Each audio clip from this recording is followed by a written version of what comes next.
আসসালামু আলাইকুম, সবাইকে পবিত্র জুমা মুবারক। আজকে জুমার দিন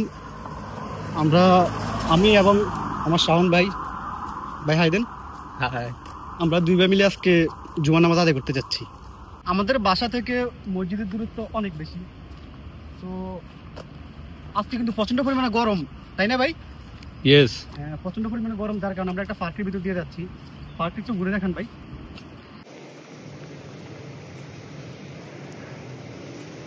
এদেশে কিছুক্ষণ পর হাঁটলে এরকম আপনারা অনেক সুন্দর সুন্দর পার্ক পাবেন। এদেশে একটা সুন্দর বিষয় হচ্ছে গরমের পাশাপাশি প্রচন্ড পরিমাণে বাতাসও, যার কারণে গরমটাও কিন্তু অনুভব করা যায় না। আমরা টাইম লস আর না করি, আমাদের হাতে খুব একটা সময় নেই বলতে এখন নানা পরিমাণ সময় আছে। আমরা মসজিদে যাই, ওখানকার এক্সপিরিয়েন্সটা আপনাদের সাথে শেয়ার করবো। So stay with us. আমরা এখন মসজিদের সামনেই আছি। এটা হচ্ছে মসজিদের আউটসাইড। এদেশের একটা ইন্টারেস্টিং বিষয় হচ্ছে প্রায় অনেকগুলো মসজিদের সামনে এরকম বাচ্চাদের খেলার জন্য অনেকগুলো সামগ্রী থাকে এবং এরকম খোলামেলা অনেক জায়গা থাকে যেখানে মানুষ বসে আড্ডা দিতে পারে। আলহামদুলিল্লাহ, আমরা মসজিদে এসে পৌঁছে গেছি। এখন আমরা মসজিদের পাশেই যে একটা পার্ক আছে, পার্কে বসে আছি। কি অবস্থা শাওন ভাই? আলহামদুলিল্লাহ ভালো। আজকে অনেকদিন পর আমরা একসাথে দুই ভাই মিলে মসজিদে আসছি, তাই না? এরকম ভাবে তো আমাদের আশা হয় নাই। অনেক ভালো লাগতেছে। মসজিদে ইমাম সাহেব খুতবা দিচ্ছে, আমরা বাইরে থেকে শুনতেছি। আমরা একটু পর ভিতরে যাব। তার আগে আপনাদের কাছে একটা ইন্টারেস্টিং বিষয় শেয়ার করি। এটা হচ্ছে এদেশের প্রত্যেকটা মসজিদে ঢোকার পথে এরকম বিভিন্ন ধরনের মিষ্টি জাতীয় খাবার, চকলেট, চিপস, বিভিন্ন ধরনের পানি, বিভিন্ন জাতীয় মিষ্টি জাতীয় খাবার এভাবে দেওয়া থাকে। আমরা একটা মিষ্টি জাতীয় খাবার নিয়ে দিলাম। এখন এই খাবারটা খাবো এবং এর রিভিউ আপনাদেরকে দিব। এখানে এরকম কল সিস্টেমে পানি খাওয়ার ব্যবস্থা করা আছে, প্লাস মসজিদের সামনে ছোট ছোট পানির বিভিন্ন ধরনের বোতল রাখা হয়।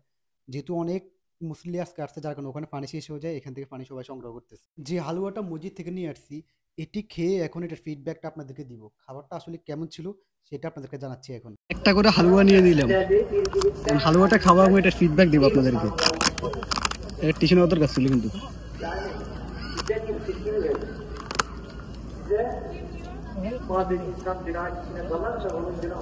ওয়াও, নাইস,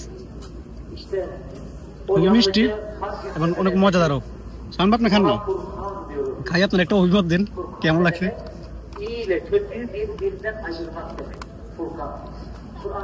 এখানকার মসজিদগুলোতে প্রতি শুক্রবারে বিভিন্ন ধরনের চকলেট, পানি, বিস্কিট এরকম বিভিন্ন ধরনের খাবার দিয়ে থাকে। খুবই সুস্বাদু, মজাদার। এটা ভালো ছিল না ভাই? খুবই ভালো ছিল। এবেত মানে, হ্যাঁ, উনি একটু এই দেশের ভাষায় বলতে আর কি, এবেত উনি দেশের ভাষা খুব ভালো পারে।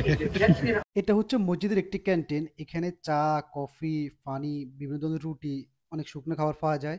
এটা হচ্ছে মসজিদের প্রাকৃতিক একটা পরিবেশ, খুবই সুন্দর। এখান থেকে আমরা পার্টি নিয়ে নিচ্ছি। যেহেতু প্রতি শুক্রবারে মসজিদের ভিতর নামাজ পড়া হয়, আজকে আমরা চিন্তা করছি বাইরে নামাজ পড়বো। কারণ প্রচন্ড পরিমাণে গরম, যদি ভিতরেও এসি বা ফ্যানের ব্যবস্থা আছে, কারণ বাইরে ন্যাচারাল যে বাতাসটা রয়েছে, এই বাতাসটার মধ্যে নামাজ আদায় করবো অন্যরকম একটা তৃপ্তি। সেজন্য আমরা পার্টি নিয়ে যাচ্ছি বাইরে, আজকে ওখানে নামাজটা আদায় করবো। আমরা আজকে মসজিদের ভিতরে নামাজ পড়বো না, আজকে বাইরে নামাজ পড়বো, কারণ প্রচন্ড গরম, বাইরে প্রচন্ড পরিমাণ বাতাস আছে, যার কারণে ন্যাচারাল একটা ওয়েদারে নামাজটা আদায় করবো। সেই জন্য একটা পার্টি নিয়ে আসছি। পার্টিটা খুবই সুন্দর। ওখানে কিন্তু অনেক দল পার্টি রাখা আছে। কেউ চাইলে কিন্তু ভিতরে নামাজ আদায় করতে পারে, আবার কেউ চাইলে কিন্তু বাইরে এভাবে প্রকৃত নামাজ আদায় করতে পারে। সো আমরা আজকে বাইরে নামাজটা আদায় করবো।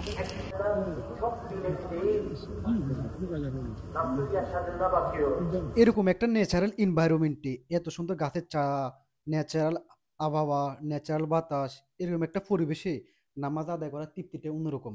আসলে খুব ভালো লাগতেছে, এত সুন্দর একটা গাছের ছায়া নিচে নামাজটা আদায় করতে পারতেছি। নামাজটা শেষ করে চলে আসলাম খাবারের সিরিয়াল দেওয়ার জন্য। এখানে একটা বিষয় হচ্ছে প্রতি শুক্রবারে উন্মুক্ত সবার জন্য খাবারের আয়োজন করা হয়ে থাকে, যার কারণে সবাই সিরিয়াল ধরে দাঁড়িয়ে আছে খাবার সংগ্রহ করার জন্য। এখনো অনেক বড় সিরিয়াল, এখানে নারী পুরুষ কোনো ভেদাভেদ নেই। যারা খাবার খেতে চায় এভাবে সিরিয়াল ধরে খাবারটা সংগ্রহ করতে হয়। আর খাবার নেওয়ার জন্য আমি নিজেও সিরিয়াল দাঁড়িয়েছি। এখানে আছে খাবার দিয়েছে হচ্ছে গরুর গোস, সাথে ডাল, প্লাস এক পিস রুটি, আর এদিকে দিয়েছে হচ্ছে রাইসের সাথে খুব সম্ভবত পাস্তা দেওয়া হয়েছে, প্লাস একটি মিষ্টি জাতীয় আইটেম দেওয়া হয়েছে। সবকিছু মিলিয়ে এখনো খাই নাই, খাওয়ার পর বলতে পারবো যে খাওয়ার টেস্টটা কেমন হয়েছে।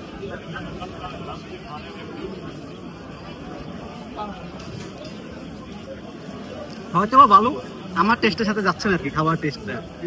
আজকে খাবারের মূল উদ্দেশ্য হচ্ছে কিন্তু টেস্টটা নেওয়া।